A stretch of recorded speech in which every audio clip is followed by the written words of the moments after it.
एक रात सुमित्रा ने अनाया को अपने कमरे की खिड़की से बाहर देखते हुए पाया। उसकी आंखें लाल और चेहरा पीला था। अनाया ने मुड़कर अपनी माँ की ओर देखा और एक अनजान आवाज में बोली, तुम्हें यहाँ से जाना होगा, नहीं तो वो तुम्हें नहीं छोड़ेगा। ये कहानी है एक सुनसान गांव की। वहाँ एक पुरानी हवेली थी। इस हवेली में रहती थी सुमित्रा और उसकी बेटी अनाया। सुमित्रा ने इस हवेली को अपने पति से विरासत में पाया था। हवेली के बारे में गांव में तरह तरह की बातें फैली हुई थी, लेकिन सुमित्रा ने कभी इन बातों पर ध्यान नहीं दिया।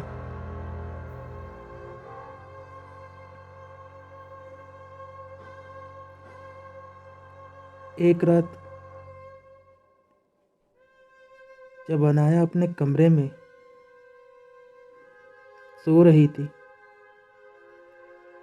उसके कमरे में उसने एक अजीब सी सरसराहट महसूस की। उसने देखा एक साया उसके कमरे में घूम रहा था। वह डर गई और जोर से चीखी। इतने में उसकी माँ सुमित्रा वहां पहुंची। तब तक वो साया वहां से गायब हो चुका था। ऐसे ही दिन गुजरने लगे और धीरे धीरे अनाया का व्यवहार बदलने लगा।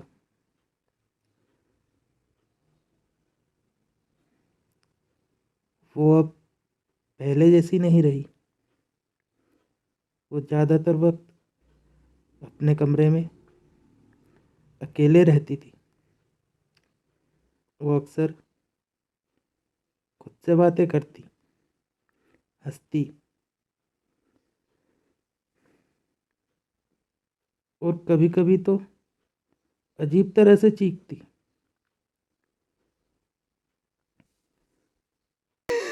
जो कुछ अनाया कर रही थी, सुमित्रा ने सोचा कि शायद यह सब उसकी कल्पना है। लेकिन फिर एक रात सुमित्रा ने अनाया को अपने कमरे की खिड़की से बाहर देखते हुए पाया। उसकी आंखें लाल और चेहरा पीला था। अनाया ने मुड़कर अपनी माँ की ओर देखा और एक अनजान आवाज में बोली, तुम्हें यहाँ से जाना होगा, नहीं तो वो तुम्हें नहीं छोड़ेगा।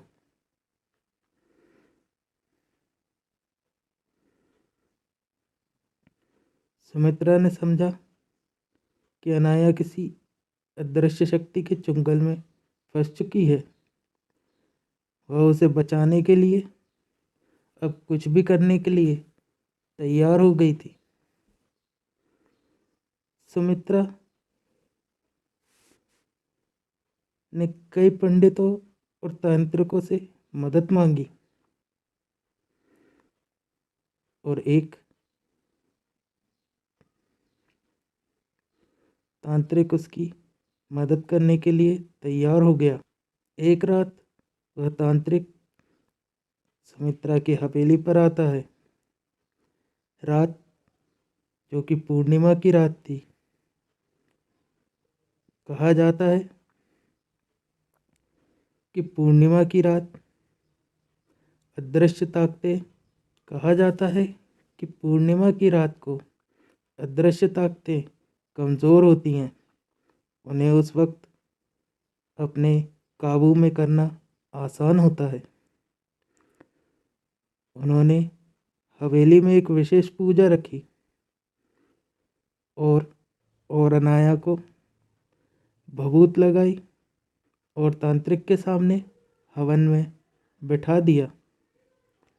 तांत्रिक जैसे जैसे अपने मंत्रों का जाप कर रहा था, वैसे वैसे अनाया जोर जोर से चीखने चिल्लाने लगी। तांत्रिक ने अपने मंत्रों का जाप और भी तेज कर दिया, जिससे अनाया को बहुत तकलीफ होने लगी और वो अपनी माँ को बचाने के लिए कहने लगी।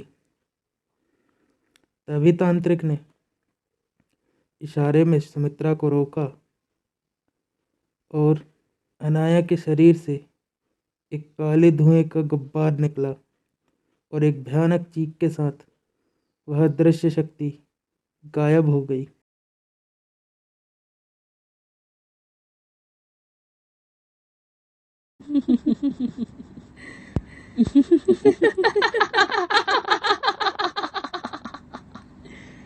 Kenapa tak tidur lagi, ha?